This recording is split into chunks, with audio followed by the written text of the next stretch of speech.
Mohon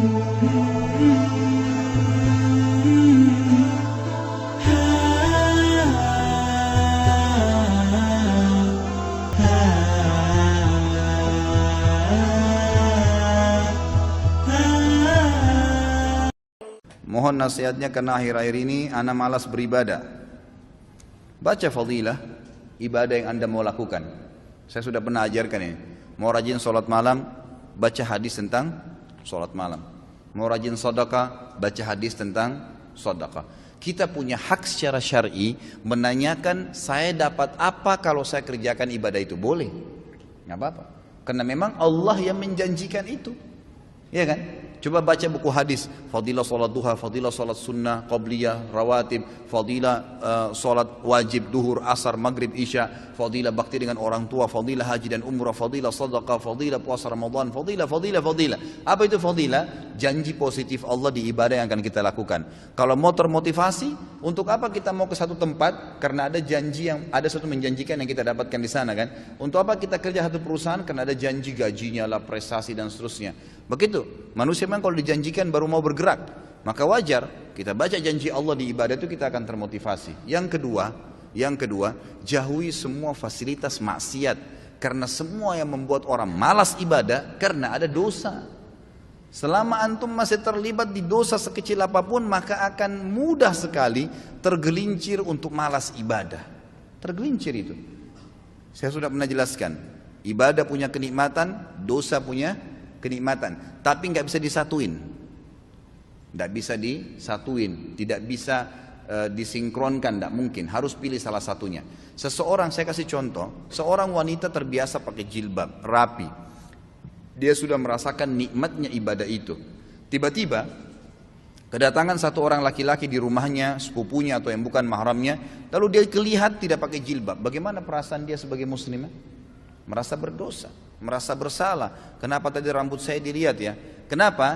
Karena ibadah menutup aurat sudah dia rasakan nikmatnya, dan membuka aurat yang maksiat hilang kenikmatannya, dibenci sama dia. Kalau kenikmatan ibadah ada, kenikmatan maksiat hilang.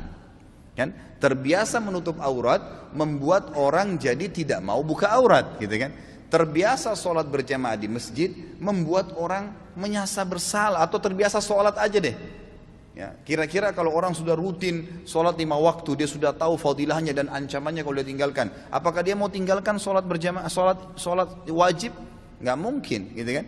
Karena kenikmatan ibadah ini sudah ada. Tapi kalau kita balik, kalau ada orang merasa nikmat dengan maksiatnya, nikmat dengan telanjang di depan orang, nikmat dengan kebohongannya, nikmat dengan harta rampasan, riba, haram, kezaliman, nikmat dengan zinahnya, maka pasti kenikmatan ibadahnya hilang. Mustahil bisa khusyuk. Biar dia mau tutup matanya, biar dia mau paksain, nggak bisa. Bangun sholat malam pun susah. Oh, sholat 5 waktu aja berat, mungkin cuma seperti orang kumur-kumur dan buru-buru kalau dia kerjakan. Nggak bisa. Makanya kata kunci yang kedua adalah jauhi kemaksiatan. Maka kenikmatan ibadah akan didapatkan. Yang pertama, bekali diri dulu dengan ilmunya.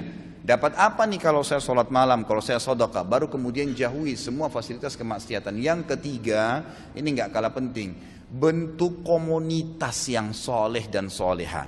Berteman, bersahabat dengan orang yang ahli ibadah. Nggak bisa antum mau rajin sholat malam tapi bergaulnya dengan orang yang tiap malam di karaoke sama diskotik. Nyambung nggak? Nggak bakal nyambung itu.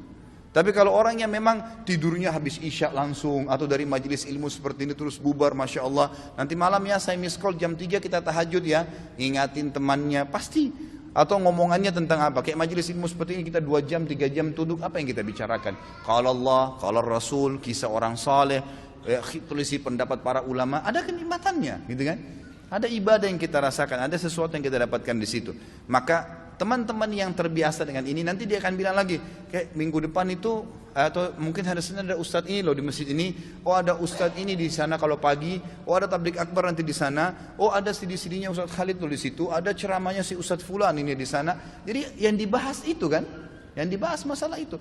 Jadi kita akan terus terbawa dengan pembicaraan yang positif. Makanya boleh mengenal siapapun, tapi bersahabat tidak boleh kecuali orang-orang yang soleh dan soleha. Emang begitu. yang kalau kita buat salah diingatkan, kalau kita buat baik didukung, maka itu penting. Tinggalkan semua teman-teman yang bobrok itu. Boleh menasihati mereka, mendakwai mereka, mengingatkan, tapi bukan menjadi sahabat, bukan berbaur dengan mereka.